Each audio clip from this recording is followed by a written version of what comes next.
come to the next point, electric potential.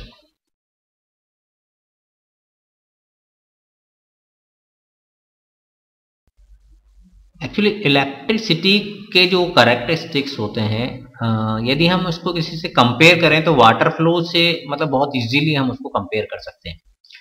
जैसे हम एक एग्जांपल लेते हैं आपको कि this is a tube, thin tube filled with water, and this is a big reservoir or tub. Here the water level is this, and quantity of water is 2000 liter. Here in the tube water level is very high in comparison to the reservoir, and when we join these two, here the quantity of water is hardly 1 liter. इसको हमने एक water tap से connect कर दिया। जब हम water tap को open करेंगे तो tube has only 1 liter water and reservoir have 200 liter water.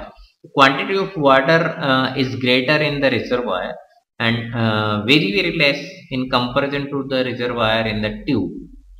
So when we open the tap, the water will flow from higher level to lower level. It means किधर से किधर जाएगा water flow?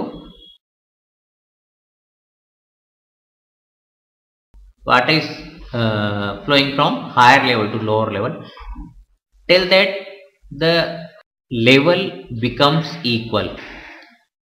Gravitational level in both the pots in tube and reservoir becomes equal. इसमें water का flow tube से reservoir तक कब तक होगा? जब तक कि दोनों के लेवल इक्वल नहीं हो जाते। इट मीन्स इसमें जो ग्रेविटेशनल पोटेंशियल है in the tube, thin tube, gravitation potential of the water is very high in comparison to the reservoir. यहाँ पर इसका लेवल कम होता है और flow depends on the potential. Gravitational potential does not depends on the quantity of the water. Quantity of water is only 1 liter in the tube and 2000 liter in the reservoir. And water is also always flowing from higher level to lower level. Same is in electric system. Charge always flowing from higher potential to lower potential.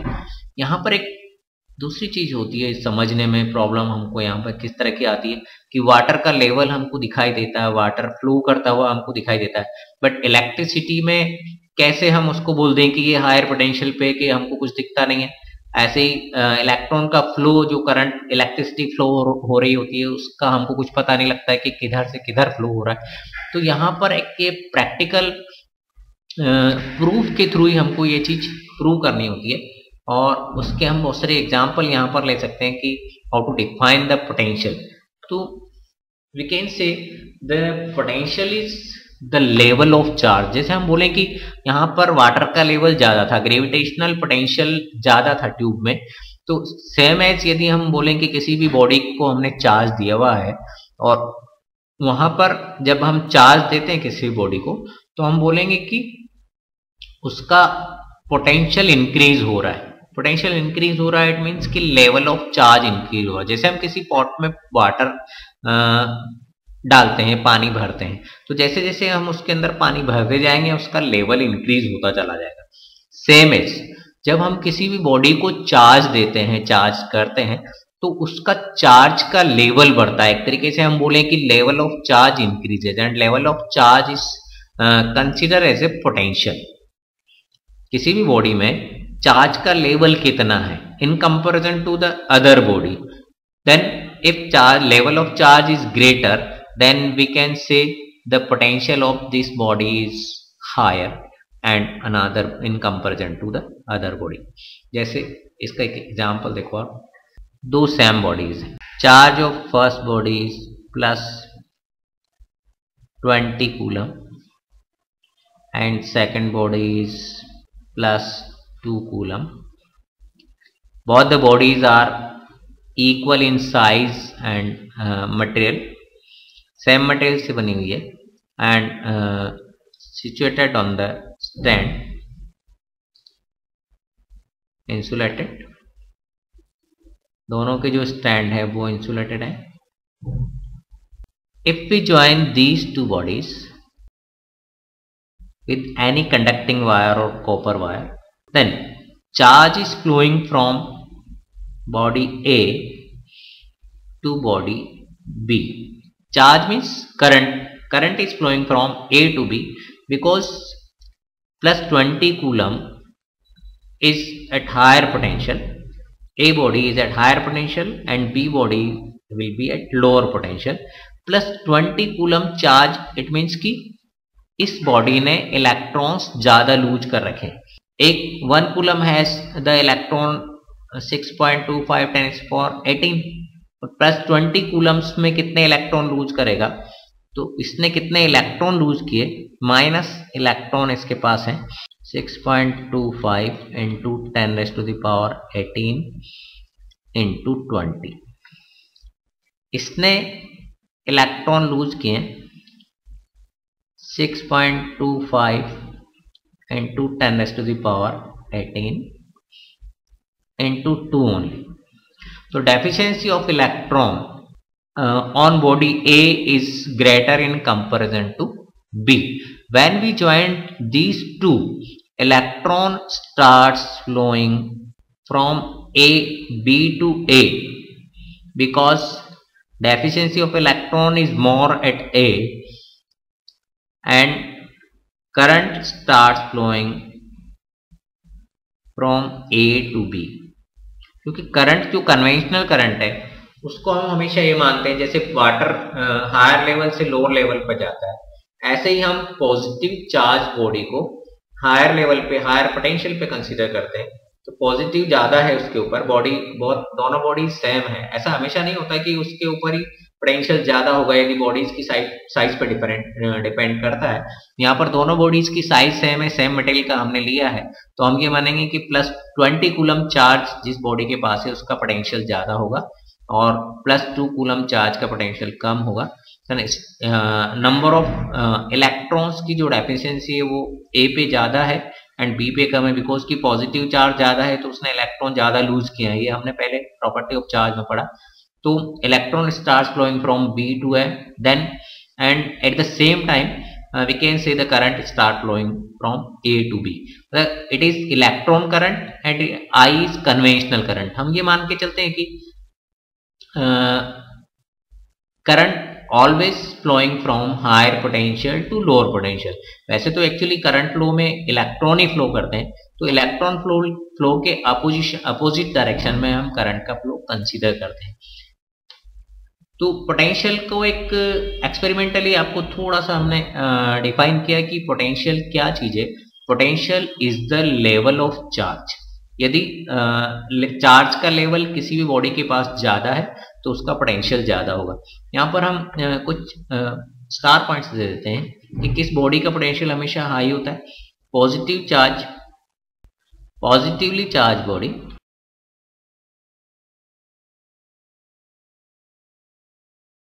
always remains at higher potential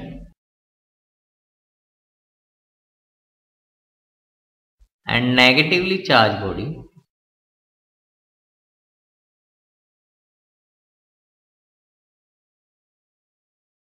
remains at lower potential। But ये केवल इन दोनों के बारे में ही हम बात कर रहे हैं। यदि दो नेगेटिव को कंपेयर करेंगे या दो पॉजिटिव को कंपेयर करेंगे तो हमेशा ऐसा सही नहीं है। तो जैसे हमने पहले दो पॉजिटिवली चार्ज बॉडी लिया, तो दो पॉजिटिवली चार्ज बॉडी में हायर पोटेंशियल पे कौन है, जिसका कि पॉजिटिव चार्ज ज्यादा है, और दूसरी का पॉजिटिव चार्ज कम है। जब बॉडी दोनों सेम है तब की कंडीशन है वो। ये भी हो सकता है कि जैसे मान लिया बॉडी कोई बहुत छोटी है, जैसे हमने अभी उसमें वाटर वाले एक्सपेरिमेंट में लिया था कि जो 1 लीटर की ट्यूब है जिसमें 1 लीटर वाटर है वो बहुत छोटी है, तो उसका पोटेंशियल, उसका जो ग्रेविटेशनल पोटेंशियल है 1 लीटर से ही बहुत ज्यादा हो जाता है। और जबकि रिजर्वायर बहुत बड़ा है, उसमें 2000 लीटर है, वो भी लोअर पोटेंशियल पे है। तो सेम एज यदि कोई भी कंडक्टिंग बॉडी साइज में बहुत बड़ी है और उसके ऊपर हमने कोई थोड़ा सा सेम चार्ज दिया, जैसे मान लिया हम कोई बहुत छोटी बॉडी और बहुत बड़ी बॉडी पर हम सेम अमाउंट ऑफ चार्ज देते थे, तो बड़ी जो बॉडी है उसका पोटेंशियल कम होगा in comparison to the small body. जैसे हमने वाटर का एग्जाम्पल लिया है, सेम एज वहां पर भी होता है कि जो कंडक्टिंग बॉडी जो बहुत बड़ी होती है, जैसे हम बोलें कि और एक एग्जाम्पल लेते हैं, एक स्मॉल बॉडी है आपकी ये ऑफ रेडियस स्मॉल आर, इसको हमने कोई चार्ज दे दिया plus Q.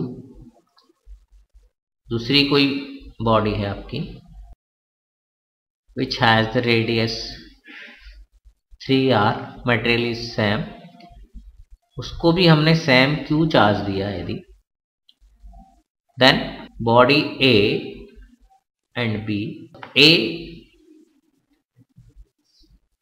will be at higher potential and B will be at lower potential। Because आपको बताया कि हाँ ये एक वाटर लेवल की तरह ही बढ़ता है, यदि हम बड़े पॉट में हम उतना ही वाटर डालेंगे और छोटे पॉट में भी सेम क्वांटिटी में वाटर डालेंगे तो बड़े पॉट में लेवल कम बढ़ेगा, छोटे पॉट में ज्यादा बढ़ेगा। इट मीन्स कि यहाँ पर भी सेम वही चीज हो रही है, ए जो बॉडी है वो स्मॉल है in comparison to B and दोनों को हमने सेम चार्ज दिया, तो ए का पोटेंशियल हाई होगा, बी का पोटेंशियल कम होगा। जब इन दोनों को हम किसी भी कंडक्टिंग वायर से कनेक्ट करेंगे तो current starts flowing from higher potential to lower. ये जो हम आपको समझा रहे हैं बेसिक मीनिंग समझा रहे हैं, ये एक डेफिनेशन हम उसमें थ्योरेटिकल डेफिनेशन जो लिखने के लिए ऐसा इसमें नहीं है, ये केवल आपको बताया जा रहा है कि what is potential and how to flow the electricity due to the potential. किस बॉडी का पोटेंशियल ज्यादा होता है, करंट फ्लो कैसे होता है, वो एक आइडिया आपको दिया है। हम बेसिक डेफिनेशन पे चलेंगे, what is the potential, definition of potential. इसको समझने के लिए थोड़ी सी ताकत लगानी पड़ती है, इसमें हम कुछ अजम्पशंस करते हैं। हम ये मानते हैं कि इनफाइनाइट पे जो भी चार्ज है उसका पोटेंशियल जीरो होता है, मतलब potential of each and every charge which is situated और placed at infinite remains zero. तो इनफाइनाइट पे पोटेंशियल क्या है, एट यहाँ पे हम ले लें कि इनफाइनाइट के ऊपर यहाँ पे पोटेंशियल जीरो है और चार्ज रखा हुआ है बहुत सारा। इनफाइनाइट से हम चार्ज को लेकर के किसी ए पॉइंट पर आते हैं, Q0 टेस्ट चार्ज को हम लेके आए from infinite to point A और वहां से फिर हम इसको ले जाते हैं बी पॉइंट पे। Then work done in bringing the Q0 charge from infinite to A is W infinite to A, and work done in bringing the Q0 charge from infinite to B is W infinite to B against the electric field. Direction of electric field will be, इसको एक बार और समझे, at infinite potential of each and every charge remains zero when the test charge Q0 brings from infinite to point A and against the electric field, and work done in bringing that charge is infinite to A, W infinite to A, and same charge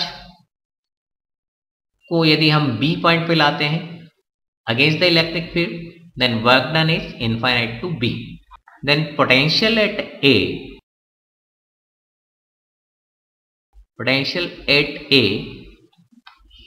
will be VA is equal to work done infinite to A upon Q0. मतलब potential at A will be the ratio of work done in bringing the charge and the charge. Same as potential at B will be VB is equal to infinite to B upon Q0. Then potential difference equal to the VB minus VA is equal to VB is greater in comparison to VA because the work done in bringing the Q0 charge from infinite to B is greater in comparison to W infinite to A. W infinite to B minus W infinite to A upon Q0, it is equal to W infinite to B minus W infinite to A.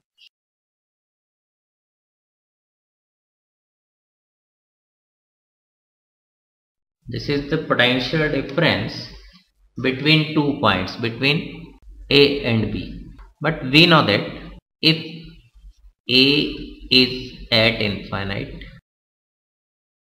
we can say VB minus VA is equal to WAB.